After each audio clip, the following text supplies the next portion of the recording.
Você está ouvindo Em Segundo Plano, conteúdo feito para ser ouvido, não assistido. Este episódio foi pensado para acompanhar seu foco, enquanto você estuda, trabalha ou reflete. Olá, bem-vindos. Hoje a gente vai falar de uma figura, assim, Monumental. né? Liev Tolstói. Dispensa apresentações. Exato. Mas a nossa ideia aqui não é revisitar, sei lá, Guerra e Paz ou Ana Karenina. A gente vai por um caminho bem mais Ítimo. quase desconfortável, eu diria. Quase desconfortável. A gente vai se basear em trechos de uma confissão, que é um livro de memórias dele de 1879. E a nossa missão aqui é entender a autocrítica brutal que ele faz dos seus primeiros anos como escritor. Ele joga no ventilador as motivações dele. E não eram nada nobres. Nada nobres. Vaidade, ganância, orgulho. É uma viagem fascinante. E é fascinante porque vira de cabeça para baixo a imagem que a gente tem do Tolstói mais velho, né? Aquele sábio, filósofo, quase um guru. Sim. O que a gente vai explorar é justamente essa tensão. De um lado, o mito do grande artista.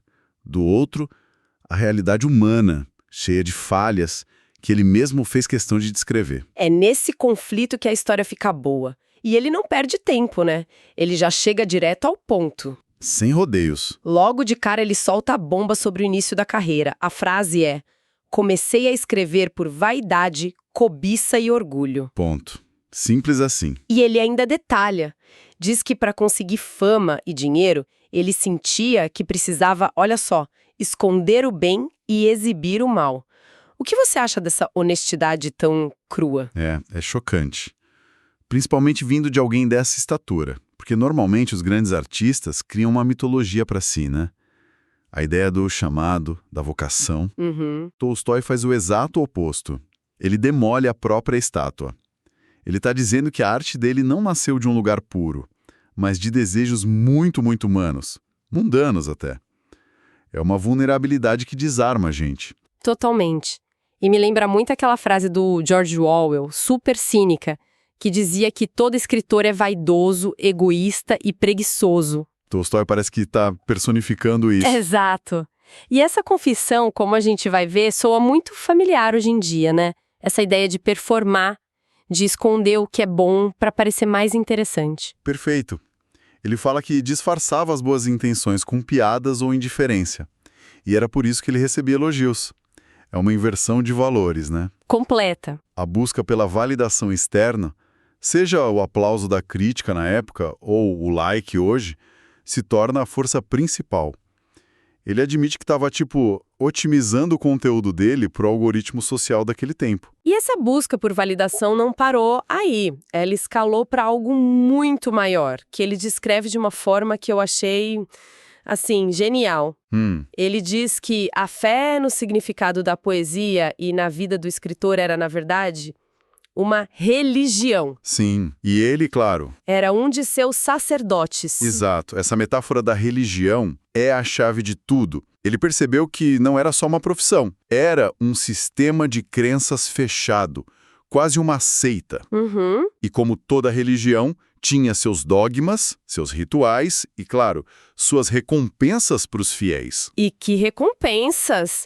Ele lista sem vergonha nenhuma os benefícios de ser um sacerdote literário. Pagamento, comida excelente, hospedagem, mulheres. A boa vida. A boa vida. E o mais valioso, a fama. E essa fama funcionava como um selo de aprovação, validando o que ele ensinava, mesmo que, nas palavras dele, ele não fizesse a menor ideia do que estava ensinando. É um ciclo perigosíssimo, porque o que ele descreve é a criação de uma casta que se autolegitima. Exato. A metáfora da religião expõe como esses grupos criam narrativas para justificar os próprios privilégios. O problema não era ensinar, mas a arrogância de se colocar como mestre sem ter o que dizer. Era uma performance de autoridade. Exatamente. Eu sou um escritor famoso, logo, o que eu digo é importante. Ele se sentiu no direito de guiar a humanidade sem nunca parar para se perguntar se ele mesmo sabia para onde estava indo. O que me parece uma armadilha perfeita. Se todo mundo ao seu redor te chama de gênio e te paga por isso, por que você duvidaria? O que foi que quebrou essa bolha para ele? Foi exatamente isso. A bolha estourou quando ele parou de olhar para os aplausos e começou a olhar de verdade para as pessoas no palco com ele. Ah. Ele começou a duvidar desse credo dos autores e a observar os outros sacerdotes com um olhar mais frio, mais crítico. E a descrição que ele faz dos colegas é de uma brutalidade que chega a ser cômica. É pesada. Ele chama de humorais e, na maioria, homens de caráter ruim e desprezível. Ele chega a dizer que eram piores que as pessoas que ele conheceu na vida militar. O que, vindo dele, que admite ter tido uma vida bem desregrada, quer dizer muita coisa. Muita coisa. Ele está dizendo que o soldado bêbado no quartel tinha mais fibra moral que o poeta aclamado no salão. E o que mais chocou ele foi o paradoxo. Ele olhava para esses homens, que ele considerava fracos, falhos, Desprezíveis até. e via neles uma autoconfiança inabalável. Nas palavras dele, eles eram autoconfiantes e presunçosos como só podem ser aqueles que são verdadeiramente santos. Essa certeza da própria importância vinda de gente que ele via como fraude foi o que o quebrou. É a hipocrisia em estado puro. A pessoa se comporta de um jeito, mas projeta uma imagem de sabedoria que não bate com a realidade. E o mais importante, ele não se exclui disso. Ele fica revoltado com eles, mas também, e talvez principalmente, consigo mesmo. É aí que ele decreta: aquela fé era uma fraude. Esse é o ponto crucial. A autoconsciência. Ele não aponta o dedo e se salva. Pelo contrário, a crítica mais dura é para si mesmo. Sim. Ele admite que, mesmo depois de sacar que tudo era um teatro, ele não rasgou o ingresso e foi embora. Ele não renunciou ao status, ao título de artista, poeta e professor. Por quê? Se ele percebeu a farsa, por que continuar no palco? Porque a fraude era confortável e viciante. Ele confessa, e essa parte é incrível, ingenuamente imaginei que era poeta e artista e que poderia ensinar a todos sem nem mesmo saber o que estava ensinando. Uau! A fama, uma vez que você prova, vira uma armadilha. Ele desenvolveu, segundo ele, um orgulho anormalmente desenvolvido e uma certeza insana de que a vocação dele era ensinar. A validação era tão forte que se sobrepôs à crise de consciência dele. Faz todo sentido, é a dissonância cognitiva. Eu sei que isso é falso, mas os benefícios são tão bons que eu vou continuar fingindo que acredito. Exato. E essa descrição toda da cena literária da época, parece que ele está descrevendo a internet em 1879. É aqui que a confissão dele vira uma profecia. Totalmente. Ele descreve o ambiente com uma urgência que parece ter sido tirada de um artigo sobre a cultura digital hoje. É impressionante. Ele fala de uma necessidade de falar, escrever e imprimir o mais rápido e o máximo possível, tudo supostamente pelo bem da humanidade. A citação dele sobre isso é inacreditável. Ele compara a cena literária a um hospício. É a palavra que ele usa. Ele diz: e milhares de nós, contradizendo-nos e insultando-nos uns aos outros, imprimimos e escrevemos, ensinando os outros. Caos. E ele continua: e sem perceber que não sabíamos nada, falávamos todos ao mesmo tempo, sem nos ouvirmos. E aí vem a parte genial. Às vezes concordando e elogiando uns aos outros para sermos concordados e elogiados em troca. Às vezes, nos irritando uns com os outros. Se isso não é uma descrição perfeita de uma timeline de rede social, eu não sei o que é. É assustadoramente preciso. E ele não para na descrição do caos. Ele vai fundo na motivação. Ele diagnostica que a verdadeira preocupação daquele hospício não era o progresso, mas algo bem mais simples. Dinheiro e aplausos. Conseguir o máximo de dinheiro e elogios possível. Só que ninguém admite isso, né? É feio. Então, o que eles fizeram? Criaram uma teoria para justificar tudo. Uma grande narrativa. Exatamente. Uma racionalização conveniente. E a teoria era a seguinte: a cultura avança pela circulação de livros e jornais. Certo. E, como nós somos os produtores desses livros e jornais, nós somos, por consequência, os homens mais úteis e melhores. É uma lógica circular perfeita. Eles se autoproclamaram a vanguarda do progresso para poderem justificar o status e o dinheiro que recebiam. É a justificativa definitiva, não é?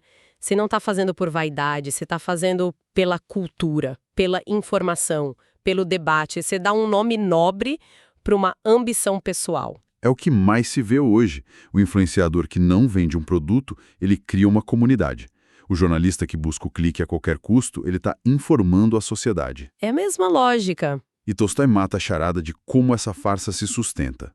Ele observa que para cada ideia que o escritor publicava, surgia imediatamente uma oposta de outro. O lógico seria parar e pensar. Espera aí, talvez ninguém aqui saiba a verdade? Mas isso não acontecia. Não. E ele explica o porquê com uma frase matadora. Ignoramos isso. As pessoas nos pagavam e aqueles do nosso lado nos elogiavam, então cada um de nós se considerava justificado. Nossa. Ele acabou de descrever com mais de um século de antecedência o mecanismo das bolhas ideológicas e das câmaras de eco. Exatamente. A validação do seu grupo e o retorno financeiro se tornam mais importantes que a busca pela verdade. Desde que a sua tribo te aplaude e o dinheiro continue entrando, você ignora qualquer contradição. É uma análise sociológica de uma precisão cirúrgica. Ele entendeu que a busca pela verdade é difícil, solitária.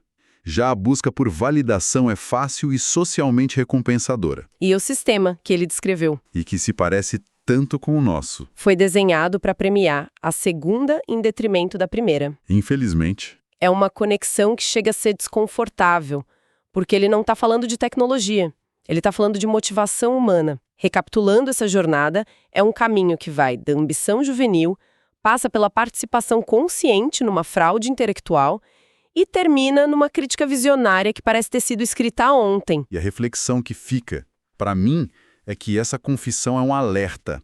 Um alerta atemporal sobre o perigo de desassociar o meio do fim. Uhum. Quando o propósito da escrita, ou de qualquer comunicação, deixa de ser a busca pela verdade, pela beleza, pela conexão, e passa a ser a busca por fama, por lucro, por engajamento. A atividade se esvazia. Exato.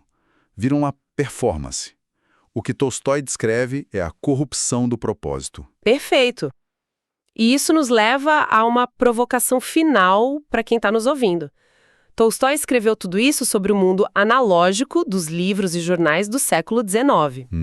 Se ele pudesse dar uma espiada no nosso ecossistema de mídia digital de hoje, com algoritmos otimizados para engajamento a qualquer custo, com a monetização da polêmica e a busca incessante pela viralidade, o que ele pensaria? Boa pergunta. A gente está vivendo a mesma fraude que ele descreveu, só que numa escala global, inimaginável, ou existe algo fundamentalmente diferente na nossa era que muda essa equação? Se este conteúdo conseguiu te acrescentar algo, ele cumpriu seu papel. Obrigado por ouvir. Até o próximo episódio.